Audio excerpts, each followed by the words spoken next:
얼마 전에 에디슨에 대해서 여러분에게 이야기를 해드린 적이 있었는데, 에디슨은 참 대단한 분이죠. 에디슨이 없었다면 전 세계가 이렇게 발전하지 못했을 거예요. 그런데 에디슨이 말년에 이르러서 점점 고집이 세졌다고 합니다. 남의 말은 들으려고 하질 않아요. 점점 더 고집이 세진 이유가 과연 무엇일까요? 발명왕이라는 말을 듣기 시작했을 때부터가 아닌가라는 생각이 들어요. 1000개가 넘는 것을 발명하고 그것이 상용화가 되고 이런 과정 안에서 사람들이 우러러봅니다. 그런 삶 안에서 겸손하기는 참 쉬운 게 아닌 것 같아요. 왜냐하면 다른 사람의 말을 들을 가치가 별로 없다라고 여기기 때문에 그렇습니다. 교만이라는 것은 나 잘난 체 해야지, 그러면서 사람들한테 좀 나를 내세워야지, 이 정도 수준이 아니라 정말 그렇게 여기는 거죠. 나는 대단하다. 다른 사람들은 나보다 못하다. 그러니 그들의 말을 들을 필요가 없다라고 여길 때 문제가 생겨나는 것입니다. 추궁기를 발명하고 나서 계속 그것을 생산하는 것을 고집하고 있었는데 자식들이 와서 이렇게 말합니다. 아버님, 지금은 라디오가 대세입니다. 그러니까 우리도 라디오를 만들어 보죠. 라고 말해요. 근데 에디슨은 이렇게 말합니다. 사람들은 곧 라디오에 실증을 낼 거야. 왜냐하면 본인이 선택하는 것이 아니기 때문에, 내가 선택하지 않고 흘러나오는 것을 듣기 때문에 조만간 라디오를 떠나서 다시 돌아올 거야 라고 말합니다. 근데 그렇지 않았습니다. 점점 더 라디오는 많이 팔렸고 추궁기는 많이 팔리지 않았어요. 나중에서야 후회하고 라디오 사업에 뛰어들지만 2년 만에 200만 달러가 손해를 보고 사업을 접게 됩니다. 그리고 나중에는 식물들 안에서 고무를 뽑아내겠다. 그래서 미국을 고무 생산국으로 만들겠다. 라고 하면서 자꾸만 연구를 했대요. 주변에서 말려도 계속 그렇게 했다고 합니다. 5년 안에 그렇게 될 것이다. 어쨌든 고무를 만들긴 만들었는데 그 과정이 너무나 복잡했대요. 결정적으로 질이 안 좋았다고 합니다. 팔리겠습니까? 이거 너무 열심히 만들었으니까 우리가 사줘야지, 그래요? 그 사업도 망할 수밖에 없었대요. 과연 에디슨이 몰랐을까요? 그렇게 똑똑한 분이 몰랐을까요? 그렇다면 우리는 어떻습니까? 세상을 살아가면서 내가 어떤 고집을 부릴 때 정말 그것이 합당하기 때문에 고집을 부립니까? 아니면 고집을 부리기 때문에 점점 더 고집에 내가 휘말리고 맙니까? 때로는 그럴 때가 있습니다. 나도 이런 줄 알았어요. 그래서 이야기를 하다 보니까 점점 어때요? 그 사람의 말을 들으니까 내가 틀린 것 같고 이 사람 말이 맞아요. 그럼 어떻게 하죠? 부부 간에 또는 가족 간에 다른 사람 간에 어떻게 합니까? 그렇구나. 내가 이렇게 생각했는데 그게 아니었구나. 라고 하면서 사과하고 듣습니까? 알면서도 어때요? 고집을 부리죠? 이런 고집을 우리가 어떤 고집이라고 그래요? 외고집? 똥고집이라고 합니다. 내가 알면서도 언제쯤 이걸 멈춰야지 하면서 고민하면서도 고집 부리고 있는 나를 발견하게 되죠. 그럴 때마다 호되게 당하지 않습니까? 어떤 생각을 하죠? 나는 앞으로 고집 부리지 말아야 되겠다. 앞으로는 조금 더 들어야 되겠다. 고집 부리지 말고 실수하지 말아야 되겠다. 라고 하지만 반복합니까? 안 합니까? 반복하고 있다는 거죠. 그래서 삶은 웬만해서는 변하지 않는 것 같아요. 그럼 왜 그럴까요? 내가 못돼서? 그렇지 않습니다. 어쩌면 우리는요, 자꾸만 지키고 싶은 거죠. 그렇게 믿고 싶은 거죠. 내가 가지고 있는 것들, 내가 여태까지 배워왔던 것들, 이런 것들을 잃고 싶지 않습니다. 그것을 잃게 되면 많은 것들을 결국은 잃어버리기 때문에 그래요. 나이가 들면서 점점 더 느끼지 않습니까? 젊은 사람들이 똑똑하고 요즘의 문화가 대단하고 이거 알면서도 새로운 것을 받아들이려고 하지 않는 우리들의 마음이 있다라는 거죠. 왜냐하면 그렇게 되면 지나간 내 모든 것들이 아무런 쓸모가 없는 것처럼 여겨지기 때문에 그래요. 하지만 이 생각은 나의 생각일 뿐입니다. 여러분들 그러세요? 어떤 사람이 잘 모른다고 해서 무시하거나 그렇습니까? 그렇다면 그렇게 생각하는 사람이 문제라는 거죠. 내가 자유롭지 않습니다. 분명히 새로운 것을 받아들이고 거기에 대해서 누릴 수 있음에도 불구하고 옛 것을 지키려고 하다가 둘 다 잃어버리고 말 때도 있다라는 것이죠. 아버지가 아들의 말을 듣고 아들이 아버지의 말을 들으면, 또 엄마가 딸의 말을 듣고 딸이 엄마의 말을 들으면 자존심이 상하나요? 우리는 그러죠. 야, 너는 왜 자존심을 세우니? 그렇다면 나는요? 때로는 부모님을 뭐라고 하고 때로는 자식들을 뭐라고 하면서도 우리는 저마다 고집을 부리고 있는지도 몰라요. 결국은 내 고집 때문이 아닙니까? 누구랑 안 좋게 말다툼하고 나서도 뭐라고 그래요? 네가 이렇게 말하지 않았으면 우리가 싸우지 않았을 거야 라고 하지만, 내가 그렇게 응답하지 않았어도 싸우지 않았을 거라는 거죠. 누구 탓을 합니까? 내 탓은 하지 않고 상대방 탓을 하죠. 바뀌어요, 안 바뀌어요? 누가 더 어리석은 거죠? 너 때문에 늘 우리는 이런 결말에 도착하잖아 라고 말하지만, 그 사람 때문이 아니라 손바닥도 부딪혀야 할 소리가 나잖아요. 결국은 그 사람이 바뀌길 바라면서도 내가 바뀌지 않았기 때문입니다. 농부 둘이 싸우다가 원님한테 갔대요. 원님한테 이렇게 이야기합니다. 아니, 이 친구가 자꾸 5 빼기 2가 2라고 여기 우깁니다. 어떻게 해야 됩니까? 그랬더니 원님이 이야기를 듣더니 갑자기 맞은 친구 있죠. 틀린 친구 말고 맞게 말한 친구 곤장을 3대를 때렸대요. 그래가지고 나중에 아니 왜 저를 때리십니까? 그랬더니 원님이 말하기를, 야, 너는 5 빼기 2가 2라고 계속 우겨대는 애랑 계속 싸운 네가 문제다. 알면서도 그랬으니 네가 문제다 하면서 그랬다는 이야기가 있습니다. 만들어진 이야기겠죠. 어쩜 우리는요, 알면서도 늘 그렇지 않습니까? 상대방이 바뀌기를 바라면서도 나는 바뀌지 않는 것, 그것이 겸손일까요? 아무리 옳다고 할지라도 그것은 어리석은 거죠. 그런데도 우리는 그것을 반복합니다. 왜 그런지를 알아야 된다는 거죠. 자유로워지지 않으면 우린 새로운 세상을 살아갈 수 없기 때문에 그래요. 오늘 복음에서 예수님께서 저주하는 말씀을 하십니다. 뭐라고 하십니까? 불행하여라 너 코라지나, 불행하여라 너 벳사이다야. 너에게 일어난 기적들이 티로와 시돈에서 일어났더라면 그들은 벌써 자루옷을 입고 죄를 뒤집어쓰고 회개하였을 것이다 라고 하십니다. 코라진, 벳사이다, 또 한 군데가 어디죠? 카파르나움. 이 세 고을은 예수님께서 아주 사랑하셨던 곳이에요. 예수님께서 자주 가셨던 곳입니다. 다른 지역에 비해서 기적도 많이 행하신 지역이죠. 코란진이라고 한다면 갈릴레아 호숫가에서 좀 높은 데 있습니다. 해발 200m 정도 된대요. 근데 갈릴레아 호숫가가 워낙 낮기 때문에 굉장히 높은 곳에 위치한 것처럼 보인다고 합니다. 여기는 나무들이 많은 곳이라는 뜻을 가지고 있는 것처럼 굉장히 많은 나무들이 있었고 또 밀을 생산했대요. 풍족한 곳이었죠. 그리고 벳사이다는 어부들의 고을이라는 뜻이 있을 정도로 고기잡이로 아주 성행했던 곳이라고 합니다. 카파르나움은 어떤 곳이죠? 예수님의 집이라고 할 정도로 예수님께서 자주 가셨던 곳, 시몬 베드로의 장모를 고쳐주신 곳, 시몬 베드로의 집이 있었던 곳이죠. 예수님께서는 아주 자주 다니셨다는 거죠. 근데 이들은 예수님을 보고도 그분을 믿지 않습니다. 재미있는 게 뭐냐면 이 세 도시는요, 다른 도시에 비해서 유다인들의 정통을 아주 잘 지키는 곳이었어요. 게라사라든지 티베리아스 이런 데하고 다르게 이방인들이 거의 있지 않았습니다. 자기들끼리 모여서 하느님을 공경하고 회당에 모여서 예배를 드리면서 그렇게 살았던 사람들이라는 거죠. 그래서 매우 신앙적이었습니다. 하지만 중요한 것은 그들은 누굴 알아보지 못했죠? 예수님을 알아보지 못했습니다. 하느님과 이스라엘 백성들 사이에서 하느님께서 늘 뭐라고 하셨죠? 쉐마 이스라엘, 들어라 이스라엘아 하면서 늘 말씀하셨죠. 믿음이 있다면, 하느님께 선택받은 민족이라면 무엇을 가장 우선시해야 됩니까? 하느님의 말씀을 들어야 했다는 거죠. 출애굽 때에도, 이집트를 탈출할 때에도 그들은 그것을 깨달아야 됐어요. 하느님께서 떠나라고 하시면 떠나야 됩니다. 광야라는 곳에서 40년 동안 헤매면서 그들은 깨닫지 못하죠. 무엇을 깨달아야 됐습니까? 원래는 40년 갈 거리가 아니라고 했죠. 아주 가깝습니다. 그런데도 불구하고 계속 빙글빙글 돈 이유가 뭐예요? 낮에는 구름 기둥이, 밤에는 불 기둥이 그들을 인도하죠. 하느님의 장막 위에 구름이 있는데 이 구름이 장막 위에 머물면 그들은 멈춰야 돼요. 그리고 구름이 올라가서 가면 그들은 가야 됩니다. 어디로 가는지 알아요, 몰라요? 모릅니다.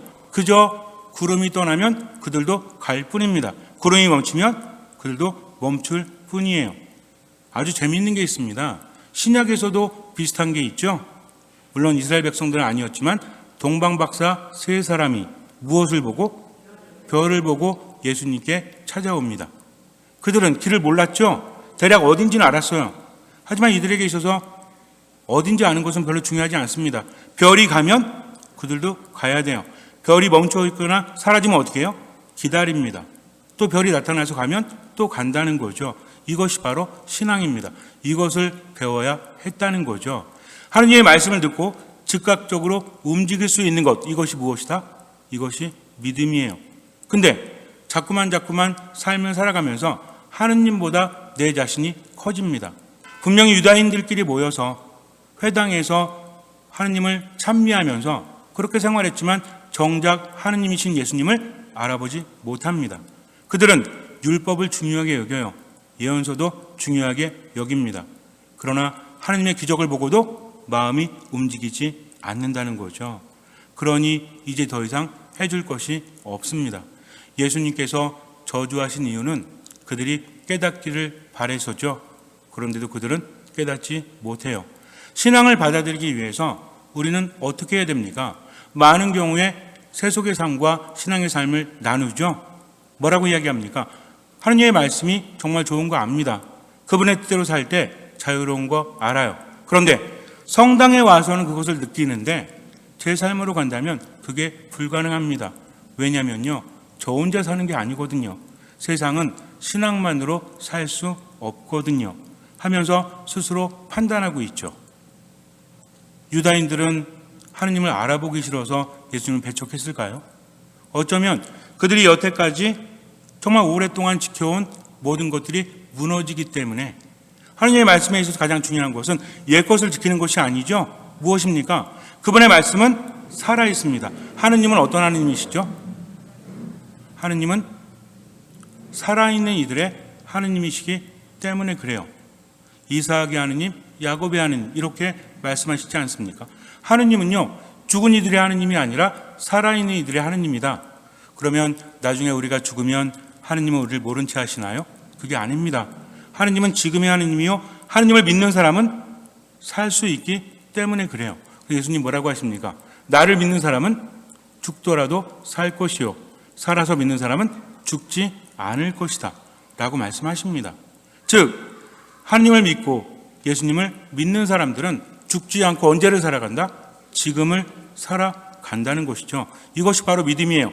때로는 힘들고 괴로워도 뭐라고 말합니까? 신앙이 있는 사람은 주님, 당신 안에 머물러야 되는데 제가 나약합니다. 주님 믿습니다. 그러나 믿음이 없는 저를 도와주십시오 하면서 주님의 도우심을 청하는 것이 바로 최선이라는 거죠. 비슷해 보여도 다릅니다. 분명히 좋은 거 아는데도 저는 능력이 없습니다. 상황이 여의치 않습니다. 그러니 어쩔 수 없죠 라고 포기하는 것이 아니라 그 순간에 누굴 바라봐요? 하느님을 바라보는 거죠. 주님의 도우심을 청하는 겁니다. 왜? 알고 있기 때문에 그렇죠. 우리는 주님의 도우심이 없이는 아무것도 할 수 없기 때문입니다. 그러니 어찌됐든 모든 것을 아시는 주님과 함께 지금을 살아가는 거죠.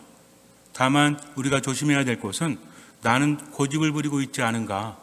예전의 나를 지키기 위해서 때로는 알면서도 그분의 말씀을 받아들이지 않고 세상을 살아가고 있지 않은가. 다시 한번 생각해 봐야 합니다. 안타깝게도 이 새 마을은 어떻게 됩니까? 결국은 망하게 되죠. 지금도 이스라엘 성지 순례를 가면 가파르나움에 갑니다. 예수님의 도시이기 때문에. 근데 거기에도 그냥 건물만 남아 있어요. 그래도 비교적 많이 남아 있습니다. 두 군데 비해서는. 그래가지고 지금도 가면 거기 성당이 있죠. 베드로의 집터 있던 곳에 성당이 있어요. 미사를 봉헌합니다. 또 거기 옆에 회당이 있어요. 그리고 나서 이제 코라진으로 갑니다. 코라진에 가면요, 거의 폐허예요, 폐허.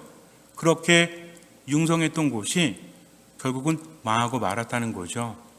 예수님의 말씀이 참 많이 떠오르는 곳입니다. 근데 여기 또 한 군데가 어디죠? 벳사이다. 여기는요, 아직도 거기가 어딘지 몰라요. 좀 여기일 것이다라고 유력하게 생각되는 곳이 있긴 한데 아직도 모른다는 거죠. 참 비참하지 않습니까? 옛날에는 어부들의 도시라고 정말 융성했던 곳이 이제는 흔적도 찾아볼 수 없고 어딘지도 알 수 없다는 것이죠. 예수님 뭐라고 하십니까? 새 술은 새 부대에 담아야 한다라고 합니다. 왜 그럴까요? 좀 아껴 쓰면 안 되나요? 양가죽으로 만들었다고 했죠? 이 부대에 술이 꽉 차면 닫아 놓습니다. 그럼 가스도 생기고 막 이러겠죠? 나중에 열고 따라 먹을 땐 괜찮아요. 그런데 이 안에 있는 술이 당분을 가지고 있습니다. 그래서 이거를 딱딱하게 굳게 만듭니다. 그래서 안에 있는 거를 따르는 건 괜찮지만 다시 새 술을 부으면 이것이 어떻게 돼요? 이것이 터져버린다는 거죠. 그래서 새 술은 새 부대에 담아야 합니다. 하느님의 말씀은, 신앙은 새 부대에 담아야 돼요. 우리도 마찬가지예요. 내가 고집을 부리고 옛 것을 잃을까 봐 자꾸만 두려워하고 불안해한다면, 그렇다면 나는 새 부대가 될 수 없다라는 것입니다.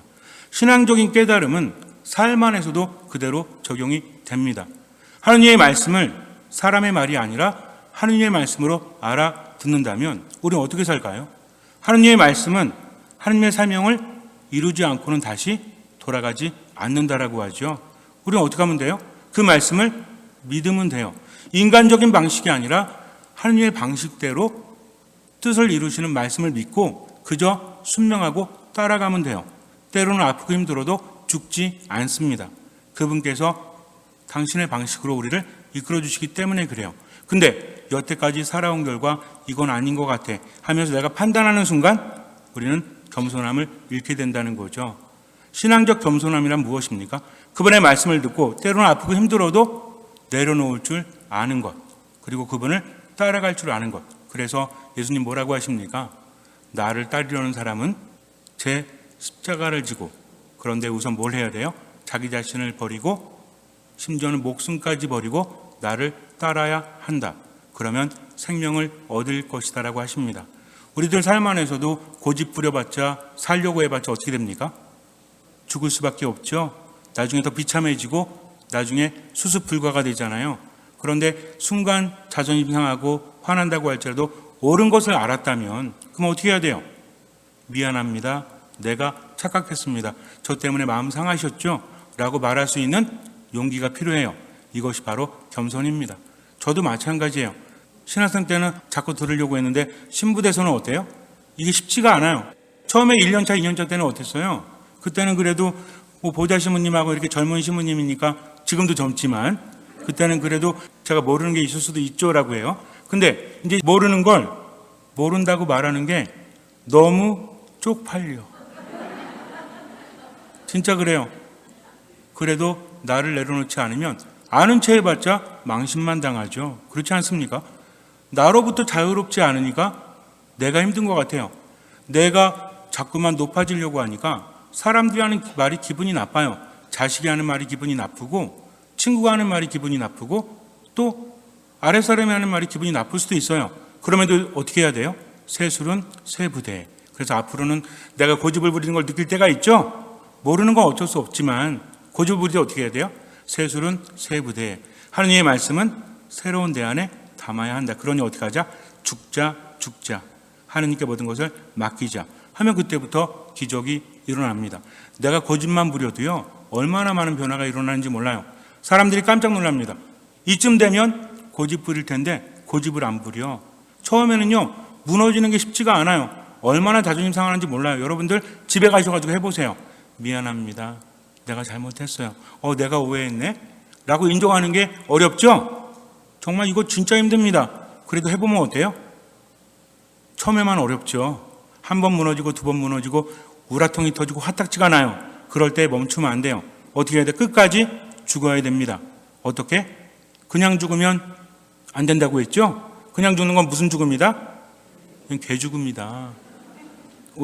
저희 집 강아지한테 미안하긴 하지만 그런 죽음이 아니라 하느님 안에서 모든 것을 맡기는 죽음, 그래야만 된다는 겁니다. 십자가 위에 예수님이 계시지 않다면 그 십자가는 아무 의미가 없어요. 그냥 사용도구일 뿐입니다. 그러나 십자가가 구원의 도구가 된 것은 예수님께서 매달리셨기 때문에 그래요. 우리는 십자가를 바라보는 게 아닙니다. 누굴 바라보는 겁니까? 십자가 위에 계신 예수님을 바라본다는 거죠. 잠시 눈을 감으세요.